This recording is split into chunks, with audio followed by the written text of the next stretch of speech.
जहाँ पर पाकिस्तान तहरीक इंसाफ का भरपूर पावर शो हो रहा है। आपको मेरी पिछली जानिब जो है वो पाकिस्तान तहरीक इंसाफ का स्टेज जो है वो नज़र आ रहा होगा, जहाँ पर पाकिस्तान तहरीक इंसाफ मंडी बहाउद्दीन के रहनुमा जो है वो मौजूद है स्टेज पर और तकरीर कर रहे हैं। स्टेज की दूसरी जानिब जो है वो पंडाल सजा हुआ है, जहाँ पर सैकड़ों पाकिस्तान तहरीक इंसाफ के टाइगर मौजूद है। और आप लोग को बताते चले कि मुल्क भर की तरह मंडी बहाउद्दीन में भी पाकिस्तान तहरीक इंसाफ का पावर शो जारी है।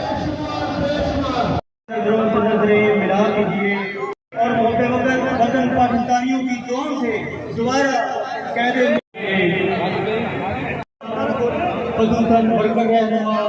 तहरीक इंसाफ के टाइगर मौजूद हैं, इनसे पूछते हैं कि यहाँ पर क्या करने आए हैं। क्या नाम है आपका? हसन अजीज। हसन साहब, यहाँ पर क्या करने आए हैं आप? रात का ये पहर है, इस वक्त जो है वो लोग घरों में आराम करें, क्या वजह है कि आप मंडी बहाउद्दीन प्रेस क्लब के सामने खड़े हैं? मतलब वजह यही है कि हम अपने कायदे की कॉल पे इंशाल्लाह लब्बैक किया और आइंदा भी इंशाल्लाह लब्बैक करेंगे।